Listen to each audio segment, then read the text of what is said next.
Hello, I'm Sora Lexon, and this is lesson number 80. WTF is going on? And that's because the Instagram question I'm going to focus on today spelled out what the F is going on within their question. And I'll get into that. But first, I want to acknowledge some of our friends, some of our fellow truth seekers who are in countries or places where being a truth seeker or working within occult practices of higher knowledge and perception and awareness are dangerous for them because of the cultures they're surrounded by. They're presented with very real dangers. These people obviously know who they are. They often reach out to me, and I think in reaching out to me or to this channel, they're reaching out to all of us who listen to it. I listen to it as I create it. So I think most, if not all of us, would join me in wishing those of us in dangerous places where we are still forced to keep our heads down and hoods up, hidden, safe, perseverant, in the search for truth and passing forward those truths to others, even when it might be dangerous. Just love and light and our gratitude to you. You are not alone. We're with you. Okay, so now that that has been accomplished, I felt it was very important. I have people that contact this channel from even places like Korean jungles where they're afraid to even listen to the YouTube broadcast in a place where someone else might overhear it. They're on fear of death. That's a reality still today, and I think it's one that occultists need to keep present. We aren't yet in the utopia. We seek to comprehend. So it's important that we be aware of that. Back to the question, WTF is going on? So this was the question. Sor, it was in my Instagram. Sor, I have the strange experience of remembering things that haven't happened yet. This is the best way to express it. When I meditate, I feel truths, but I don't know where from. I have strange experiences, weird experiences. I can't remember where I know deep truths from when I feel them, but they feel older than me. Your words have helped me so much. What the F? That's not what they wrote, but that's what I'm going to say. What the F is going on? Is this normal? Can you help me with this? Simply and clearly, no, I can't, but you can and are helping yourself already. But let's get into the details here. If I hail back to an earlier video lesson, I know I haven't made one for a while. I did tarot last, I believe, but the last lesson in the sequence, there was a similar question that sort of came up, or an insight that I spoke about within magic, or rather this constant current energies, that current of vibratory energies we all exist within. It doesn't perceive time. It certainly doesn't perceive time as a mammal in a physical form sees it, like almost one-dimensionally, this linear point A to point B, moving ever forward, just a line. That's how we experience time in our normal, healthy, well-balanced, hopefully, that's how we're experiencing time in our daily functioning lives to get things done. And that's, we're here to experience form. And it's important that we survive while in form. Linear time allows for that. But the linear thing, it's not always a thing. How do I say this? Awareness is deeper, more, some might say mystical. They might use the word mystic or spiritual. Others would say hyper internal cascade neural pathway functionings that allow different sensory expression. But those flexion points of our consciousness, being more than just materially, subjectively conscious, those moments of awareness, the insights, sometimes perhaps skirting at, the periphery of what we can assimilate, or even maybe describe to ourselves in a meaningful way. We feel it kind of tugging at the edges when we can't quite put our thumb on it. Those awarenesses are very real, and they become more frequent, more approachable, and more informative in a useful way as we progress in occult technologies or within magical practices. Just one of the major, if not greater, purposes of the occult is seeking communion with creation or with divine consciousness. Again, we have different pursuits, different goals, different ways of getting there, but we're all seeking after truth. The more magic you do, the more meditation, the more energetic balancing, perception shift awareness, that we can shift our perception and allow for that. Depolarization works, ego assimilation and incorporation. Like any muscle, the more you do these things, ritual, the middle pillar, sensory integrations, the stronger your energies become, not just your sensitivity to them, but your actual magical energy. However you define that for yourself, the more you use it, the stronger it gets. And then the fallout of that, of you gaining magical strength, is often more and more, as you proceed, side effects.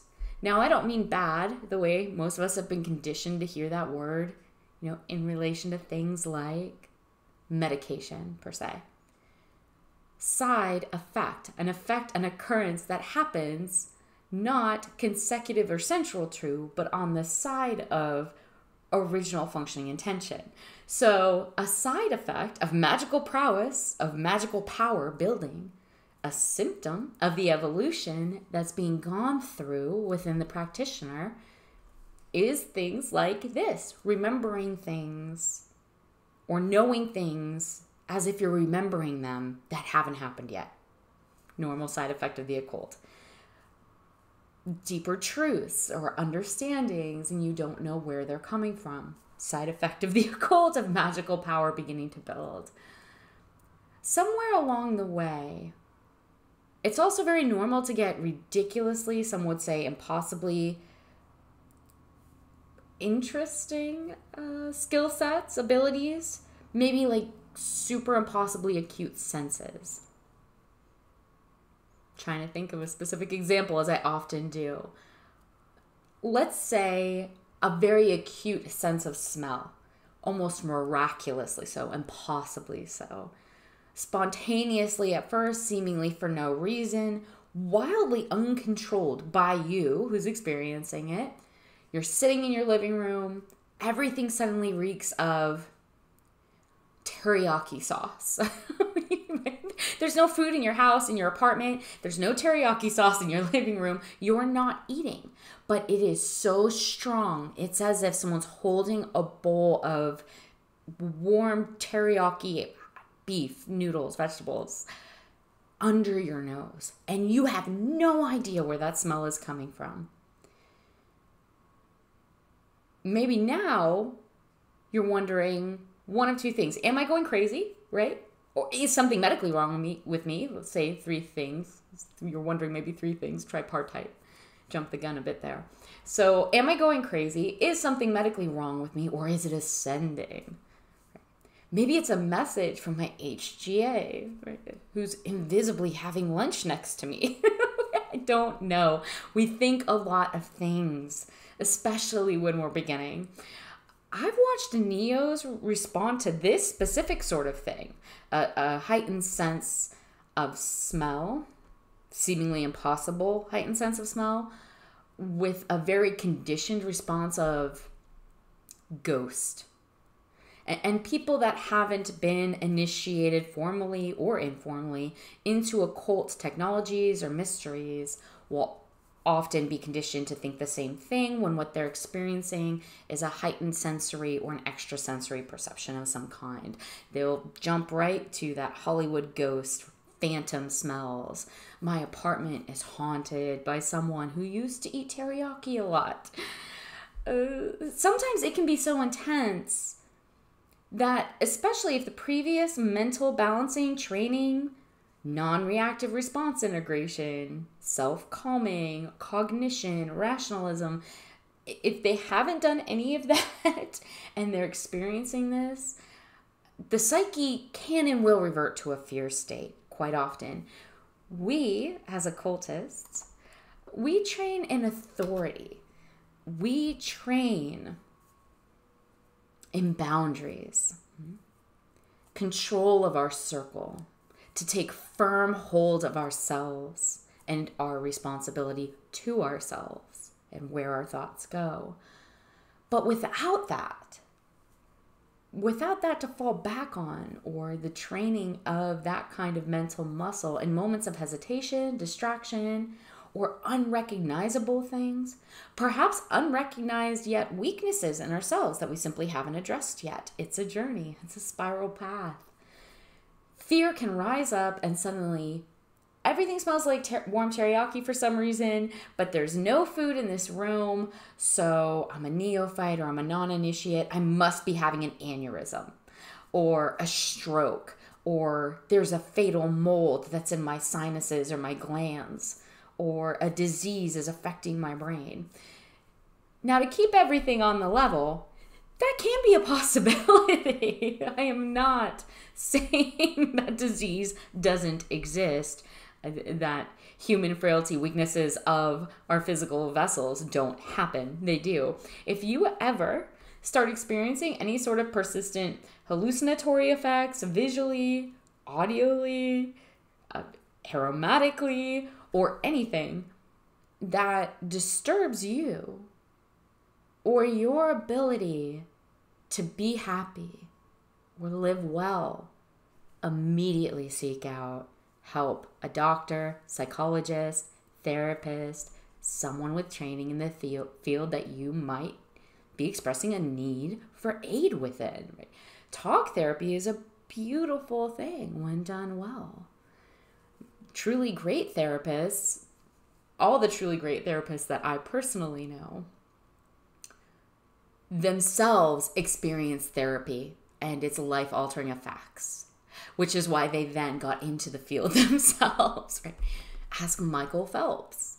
Talk therapy can be very beneficial, if for no other reason, to find out whether or not you have a real problem or are maybe behaving in a hypochondriac way or a dyscognitive way, or just need someone to talk to about the fact that you are now experiencing occult skill sets that other people don't seem to have and would label crazy, even if they aren't. So there are reasonable, scientifically, factually, if you term it that way, there are instances all over the place that are occurrences of our material vessels, our bodies, our physical forms, having the odd offbeat moment, or chronic disease, or desperate, tragic flaw that needs looking into with medicine. So I'm an advocate. If anyone ever feels weird about a mental state or a physical state in any way that makes you uncomfortable, or even if you just want more information than you currently have, and you think getting treatment would provide that, is something wrong with me or not, that's a good thing. That's common sense. That's rational. That's occultism and high magic in its highest form. It's you taking responsibility, making decisions for yourself. The word treat is in treatment. Remember, treatment isn't this scary word. So often I see people react to this word in this very biased way. And I do find it odd because at a subconscious level, this is one that should feel like the word reward, treat, to be treated, to be well. a special treat like a cookie or a gold star. And yet people hear the word treatment and it has been conditioned into them to labor on in states of unpleasantness, physically and mentally, and to fear that something might be quote unquote wrong with them so much that they wouldn't reward themselves with the help everyone should actively seek out. So it's a pleasant thing. It's a wonderful reward to ourselves, medicine. That's how I personally perceive medicine in my mind. That's not to say all medicine is good or all medicine is right or that all medicine can help you. It takes a lot of forms and it depends on the situation. But we have moved as a species this far currently in this version of history in our comprehension of the material and natural sciences that we can turn to them for relief. And that is a wondrous thing. That's a boon, the sciences. So I have to say all of that. I have to remind you, even in the scenario of this made up example of smelling teriyaki that isn't there, that if you think you need help in another way, get it? Nothing wrong with that. I'm an advocate of that. Doctors are the shiznite. You're speaking, well, listening, but to an individual who's medically died 3 times and I've been pronounced legally dead twice. So doctors, in my mind, are the shiznite. If they aren't good ones, the ultimate magi, I don't know how else you'd go about terming that. Real healers, whether you call them shaman or Western doctor, are real healers. Good ones anyway are. And they are breathtaking. And the scope of their knowledge and ability to apply it in meaningful ways so that the rest of us can have relief. That's not to say that I wouldn't be here if universal consciousness didn't keep sending me back in this lifetime. Right? There are other forces and greater forces than doctors, but the other forces, they have their part to play, or they are the play of which we're just a stage of actors a part of, wandering those wooden floorboards on the stage for ourselves, experiencing ourselves. But clearly, doctors have a part in things like helping and saving people, and they themselves are part of the greater whole.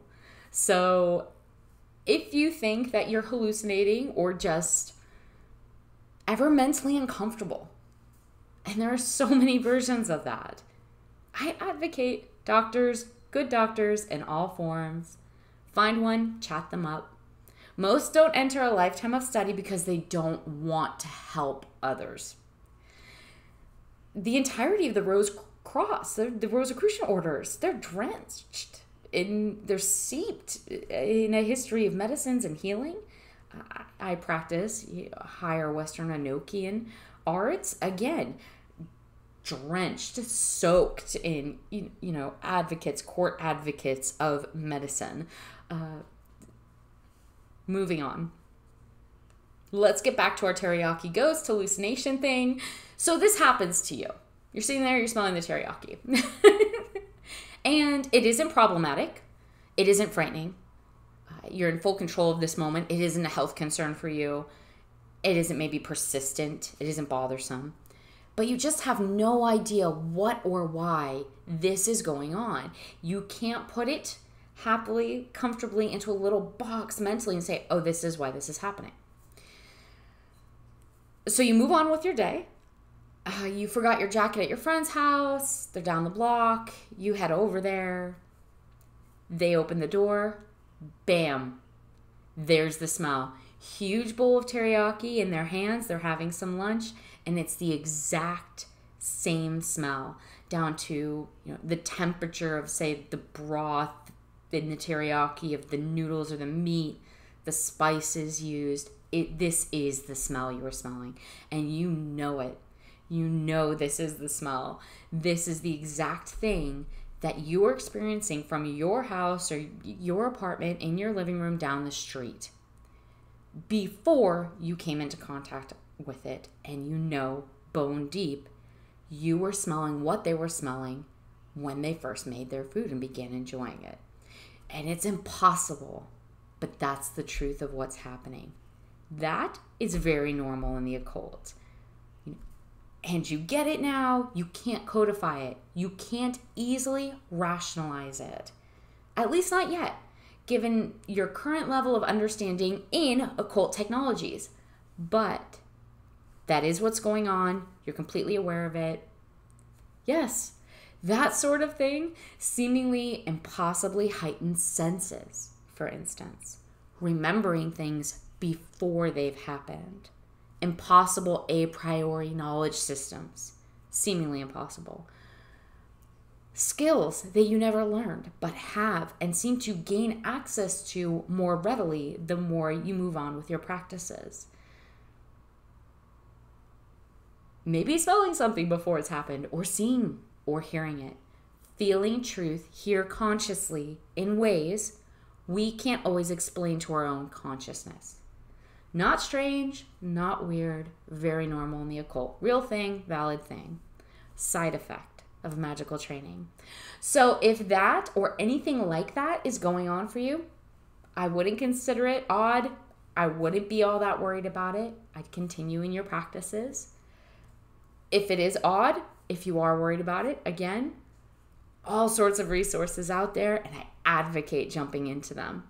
If for no other reason, then why wouldn't you, right? It's another experience to be had. It's another learning experience. Just more data. Remembering things before they happen sounds to me more than anything like an initiate who's accessing the flow.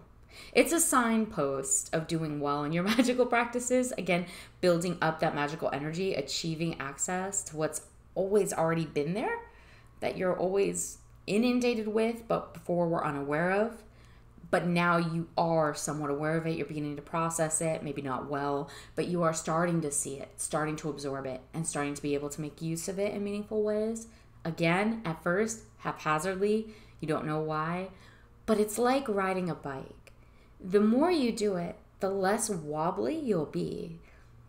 It can feel like instinct at first, trusting your inner voice. Again, however you privately want to phrase this for yourself, whatever is meaningful for you. But if you ask me if it's normal from the perspective of the occult, yes. Opening your mind to ancient technologies that allow you to reduce conditioning and embrace your true potential and powers, yes. Totally normal. Feeling like WTF, what the F is going on? Very, very normal. And not just when you're starting. It's just things get even stranger later. Good, wonderful things. But it can be astounding how, well, it's wondrously astounding. The second you become complacent with any of this, it will just be right back in your face. But you didn't know this yet. But you've never experienced that yet. So, very normal. I've yet to meet even, the most raised or highest titled or calmest Buddhist priest that won't admit, I thought my mind was completely open, that I had found the innermost realm. And then poof, it happened again. Another layer, a deeper message, another impossible ability or skill revealed itself. I had a sudden awareness, a deeper introspective moment. I came into a further comprehension of what I thought I already knew. According to most of these traditions, until you ascend, disapparate, dissolve into the nirvanic state, if you're Moses' father, get taken up by angels before you need to dissolve into the nirvanic state, what you're doing is ever becoming a more magical you, a more mystical you. That's the entirety of the journey. A more evolved being, you're evolving. And that reveals itself more and more and more until divine transubstantiation purity, however you want to label it. Try to find the insightful monk, priest, shaman, witch, knight, magus, wizard that you respect, that you resonate with, who doesn't admit immediately, constantly, and consciously that they are always learning, that they don't know, that the basis of everything they know is that they don't know yet, that there's more to be known, that they are seeking or releasing, but aren't there yet. If someone is standing in front of you claiming to be an ascended master, you've got to start asking some questions. Because saying, I don't know, I haven't experienced it yet, or I'm not in that form right now, that's wisdom. I have no idea what's going on. Wisdom. But isn't it awesome? Wisdom. I have no idea. People ask you a question. I have no idea. I have no idea. I can give you all my opinions on it, biases on it, judgments of it. I can give you factual information that I've spent maybe a lifetime collecting on it, and certain insights that I've experienced in trance states. Great, wonderful, so much knowledge, so much information.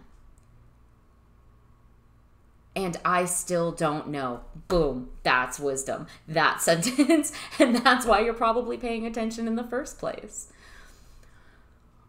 Also, when you know things deeply but don't know where from, this was mentioned in the question, like the sense that maybe you were somewhere else before you were here, or that you're tapping into the Akashic perhaps, or previous gained knowledges that your identity structure might have some access to. Push that concept further. We were talking about this. Sigils don't always need to just work in future tense. They can also work in past tense. They can work in present tense. So same thing with the rest of magic, right? So maybe knowledge that this current identity structure that you have some access to, that will be gained in what you might call another life, another experience, another facet of self. But here, now, in this linear timeline, you haven't done it yet, but you haven't been an engineer yet, and yet suddenly you know how to fix things. So, yes, normal in the occult. Actually, again, the further you progress in occult technologies, the more normal, the more easy to understand it'll become, and the more it will feel, I don't want to say safe, because you shouldn't be afraid to begin with. But again, all of these words, the construct of our entire language, there's so much bias in it. What we deem normal, we eventually can normalize. So if your mission, if you choose to accept it, but if you proceed in your occult and magical practices, and these things keep occurring to you, they will eventually feel as normal as your questioning of them now. And you won't have very much skepticism of it. If anything, in keeping a grimoire and good records and in constantly truth-seeking, you will be actively reminding yourself to have skepticism, because that becomes necessary. I won't say more than that. I'm not going to walk all over your path for you. You will find your understanding as you are meant to, but I wouldn't fear yourself, limit yourself, curtail yourself, or label yourself in any negative way because you're remembering things that haven't happened yet, and because that's an awareness, that's how it feels to you, or that you feel like you have knowledge from somewhere else. Truths that are deeply embedded within you that you might feel that don't come from this lifetime. I don't limit yourself in fear or in a need to label or deem that in some specific way. Just go with it, question it, continue seeking. Next question. Are there any specific magical numbers I should avoid? Depending on the place, culture they come from, every number has lucky... Sorry, I should read that louder. Are there any specific magical numbers I should avoid? Depending on the place, culture they come from, every number has lucky and unlucky meanings. Yeah, that's very true. Does high magic have unlucky numbers? Well, like most answers in magic, yes and no. No, because a real magus is not superstitious. Superstition is ridiculous. Should always be, if you stand for anything, stand against superstition, stand for truth seeking. That's what real high magic is. But that doesn't mean that some things that most people might call superstitious aren't real. But anyway, so I would say no, because a real magician controls their mind, or is at least very much attempting to, and is not easily influenced by numerical, visual, mental games, conditioned or otherwise. So any number can be attributed to all sorts of things, which you indicated yourself. So in that way, no.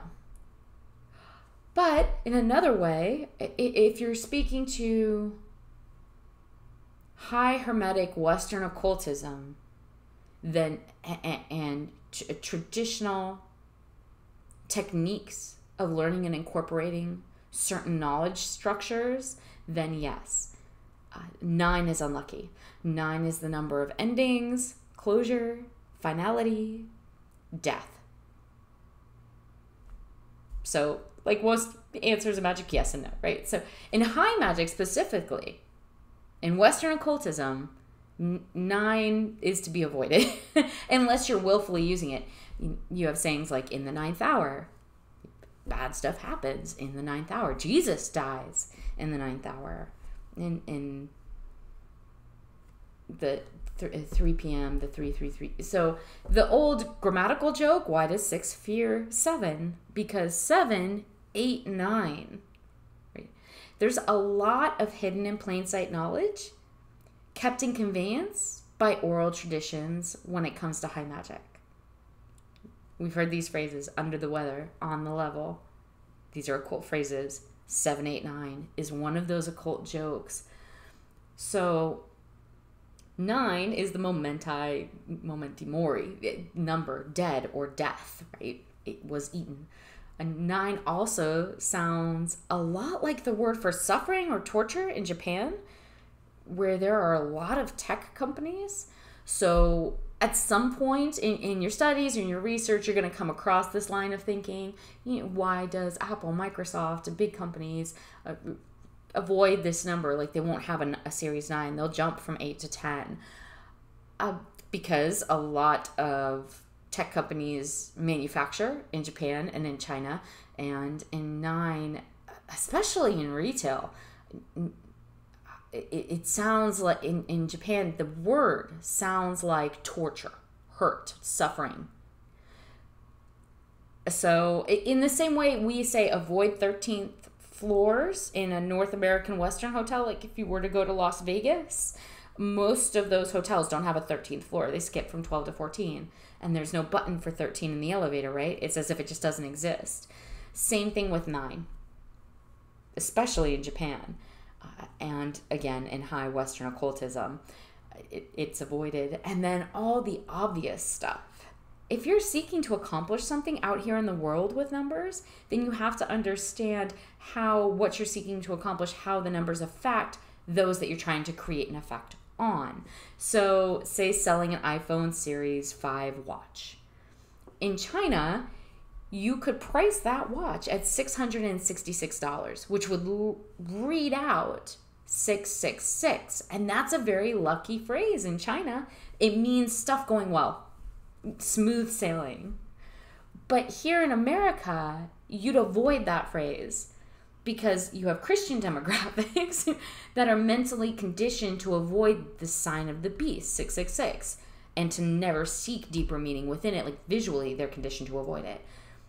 4, the number 4 sounds like death in China and Japan. So maybe avoid selling your 4th art print in that gallery in Japan. Go straight from your 3rd release to your 5th and claim that the 4th painting disappeared. You get the idea. This is obvious stuff that would be perceived as lucky within that culture, that there is no 4. You can research all of these things. But 9 in the occult, just like when you have the option when you have to just randomly choose a number. Unless you are intentionally applying it, maybe pick a different number. And again, I say this because as magicians, we begin to attribute things on purpose to symbols that we are in control of. And that's a pretty common one, which is why it's usually used in that way. So in that sense, it's not superstitious at all. It's because we place attributions upon it that we make use of. And so we don't want to make use of them all the time. We want to put a boundary, like on anything else. Pick a different number. Pick the 7. 7 is lucky. Demographically, 7 is cool. There's 7 notes in a musical scale. The 8 after those 7 create the harmony octave, right? Oct, 8, coming from the prime 7, the 7 white notes. 7 planets of antiquity, right? 7 candles in a menorah.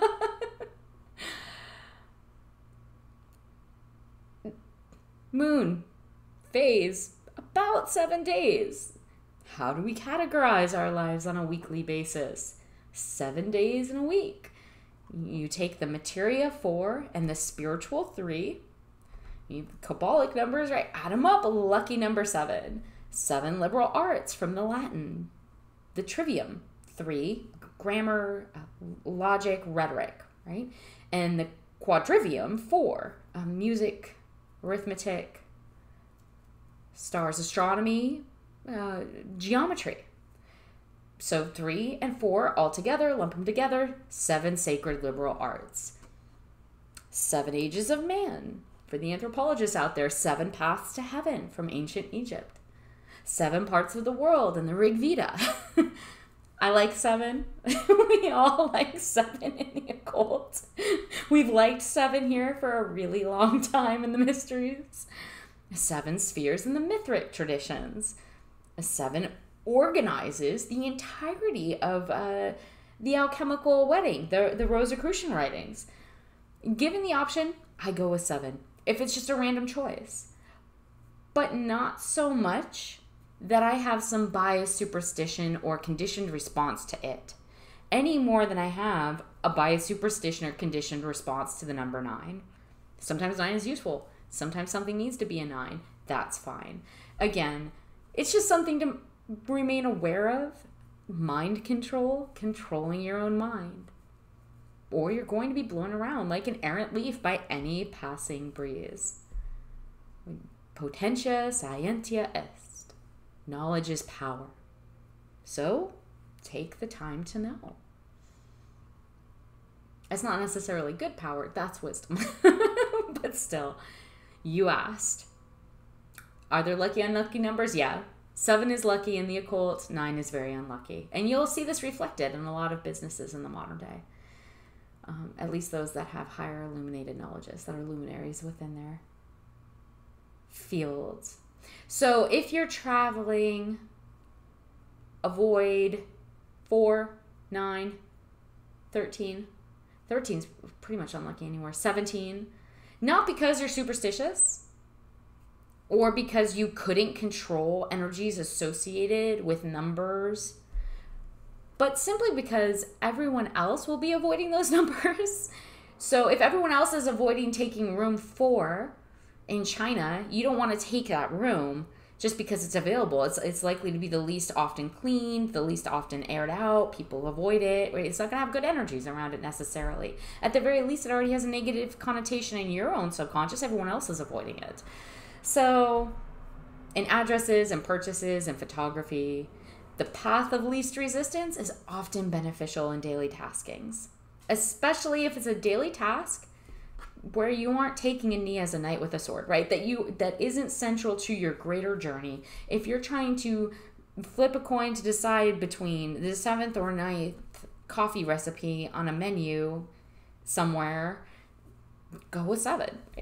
If nobody else in your business travel group in Italy wants to go in the 17th Street Bistro for the meeting, don't force them. Don't be contrarian because you know better or because you aren't as superstitious as they are. Why make them uncomfortable? Why make them unhappy? And by the way, you're not going to force them to not be superstitious, right?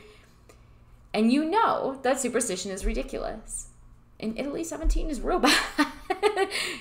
And you know all that.